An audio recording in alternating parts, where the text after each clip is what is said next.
మా ప్రియమైన ప్రాంతవాసులకు ప్రభువైన యేసుక్రీస్తు శుభనామం పేరిట మీ అందరికీ లోకరక్షకుడును యేసు ప్రభు శుభనామంలో మీ అందరికీ శుభాభివందనములు తెలియజేస్తున్నాం. ప్రియమైన వారలారా, పరిశుద్ధ గ్రంథంలో మరి దేవాతి దేవుడు సెలవిస్తున్న మాట, దేవుని యొక్క ఉద్దేశము మానవునిలా దేవుడి ఆశ ఏర్పాటు. ప్రభువైన దేవుడు ఈ శుభవర్తమానం ఎందుకు సువార్త అంటే, నమ్మి రక్షించబడిన వారు మరి సువార్త వినుట, నమ్మి బాప్తిసం పొంది రక్షించబడాలని. సువార్త అనేది ఒక మంచి వార్త, పరలోకపు దేవుని గూర్చిన వార్త. ఈ ప్రేమ శుభవార్త, మంచి వార్త, గుడ్ న్యూస్, శుభవార్త. ఏంటి మంచి వార్త కనుక మనం గమనించినప్పుడు ప్రియులారా, ఎందుకు ఈ శుభవర్తమానము ఎవరికి అంటే, మరి ఈ శుభవార్త మనుషులందరికీ శుభవార్త. కనుక దేవుని గ్రంథంలో మనం చూస్తే మత్తయి సువార్త 1:22 రాబడింది, ఆయన దేవుని వాక్యం రాబడింది, రక్షకుడు అని తన ప్రజలను వారి పాపం నుండి. లూకాసు సువార్త 2:10 దేవుని వాక్యం ఇలా సెలవిస్తూ ఉంది, ఇదిగో గాబ్రియేలు దూత చెప్తున్న మాట ఏంటి, వర్తమానం ఏంటంటే, ఇదిగో మనుషులందరికీ కలగబోవు మహా సంతోషకరమైన శుభవర్తమానం. అదేమనగా నేడు మీ కొరకు దావీదు పట్టణ రక్షకుడు పుట్టినడని. ఆ దినాల్లో మరి ఇప్పటికీ సుమారు 2000 సంవత్సరాల క్రితము యేసుక్రీస్తు వారు పుట్టినప్పుడు దేవుని దూత ఈ శుభవార్త చెప్తా వచ్చింది. ఈ శుభవార్త ఎవరికి? మనుషులందరికీ శుభవర్తమానం. ఏంటి శుభవార్త? మీ కొరకు రక్షకుడు పుట్టినాడు. ఎవరు ఆయన? యేసు అనే రక్షకుడు, యేసు అనే నామధేయంతో వచ్చినాడు. కనుక యేసు అనే ఒక రక్షణ, మానవుని రక్షించడానికి ఒక ఉద్దేశంతో దేవుడు భూమి మీద కరుదించినాడు, రక్షించడానికి వచ్చినాడు. ఎవరిని రక్షిస్తాడు? వేటి నుంచి రక్షిస్తాడు అంటే, బైబిల్ గ్రంథంలో రాబడింది, ఆయన తన ప్రజలను వారి పాపముల నుండి రక్షించును, లేదా పాపం నుండి విడిపించును. కనుక ప్రియులారా, యేసుక్రీస్తు వారు రక్షకుడు, సేవియర్ ఆఫ్ ది వరల్డ్. ఆయన లోకరక్షకుడై ఉన్నాడు. కనుక యేసు రక్షకుడు. ఒకటి దేవుని వాక్యం సెలవిస్తూ ఉంది, పాపం నుండి రక్షిస్తాడు. మానవుని జీవితంలో పాపం చేయకుండా మేలు చేస్తున్న నీతిమంతుడు ఒక్కడు లేడని మరి దేవుని జ్ఞానము కలిగిన సొలొమోను అంటున్నాడు. అపోస్తలుడైన పౌలు కూడా చెప్పొచ్చాడు, నీతిమంతుడు లేడు, ఒక్కడు లేడు, ఏ భేదం లేదు, అందరూ పాపం చేసిన వారే.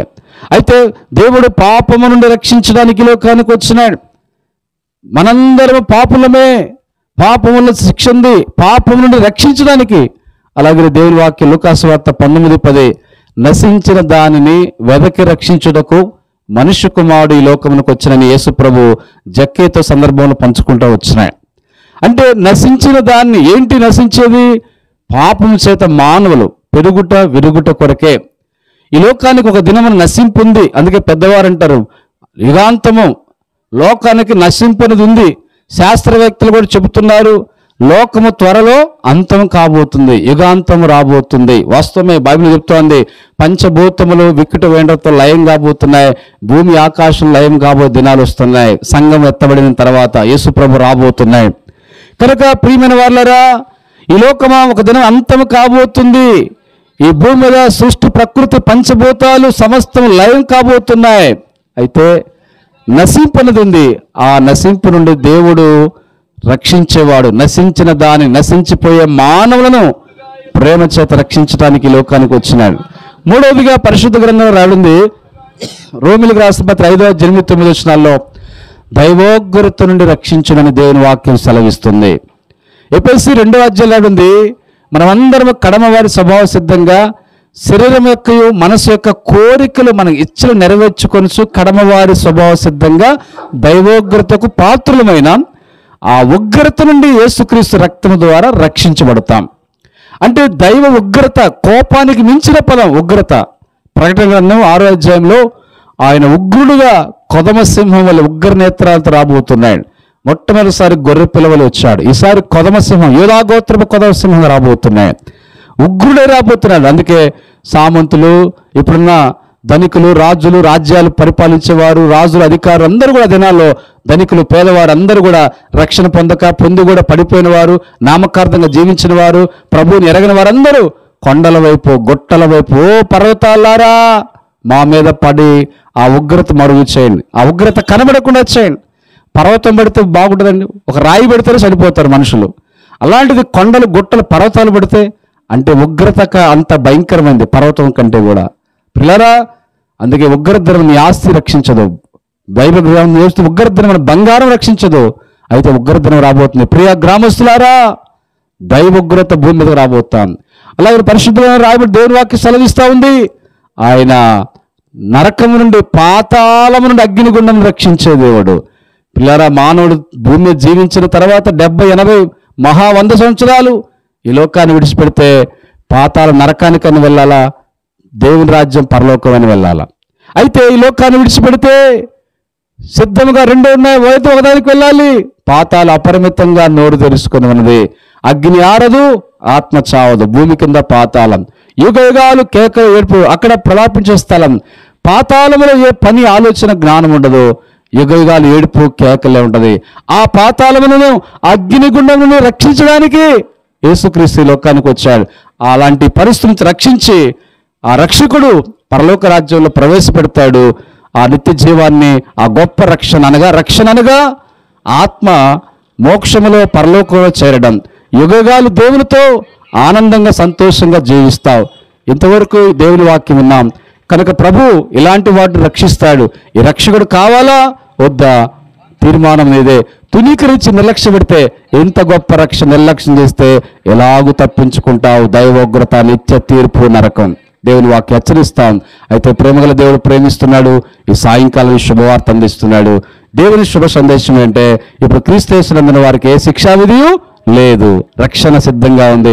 ఆయనే మన కొరకు మన పాపాలను బట్టి శిక్షించబడ్డాడు, గాయపరచబడ్డాడు, శరీరం కొరకు శిక్ష విధించుకొని మన పాపంతా తన మీద మోసుకుంటూ శిలువ మీద రక్తం చిందించి మరణం పొంది సమాధి చెబుడు తిరిగి లేచాడు, తిరిగి రాబోతున్నాడు. అయ్యలారమ్మలారా, ప్రభు యేసునందు విశ్వాసం ఉంచి నేడే మీరు మీ ఇంటి వారు గొప్ప రక్షణ పరలోక రాజ్యంలో పొందరు.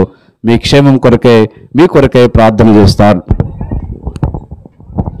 మా ప్రియులారా, ఇంకా ప్రభువైన యేసుక్రీస్తు వారిని గురించి మీరు ఎక్కువగా తెలుసుకునే దాని కొరకు మనకు సమీపంలోని తుమ్మపూడి గ్రామంలో మెయిన్ రోడ్ దగ్గరలోని ఆర్సిఎం స్కూల్ దగ్గర బేతనియా ప్రార్థనా మందిరం ఉన్నది.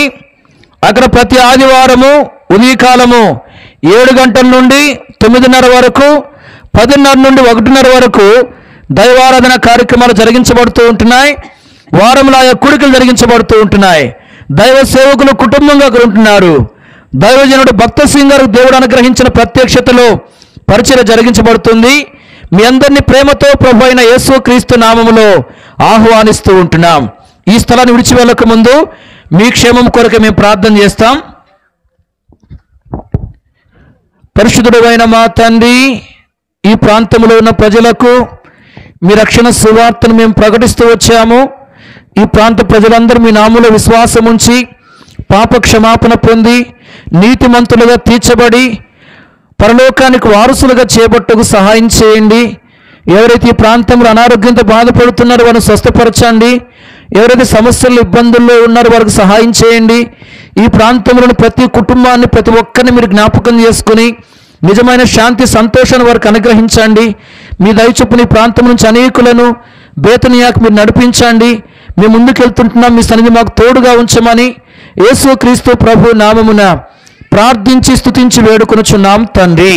ఆమేన్. ఆమేన్.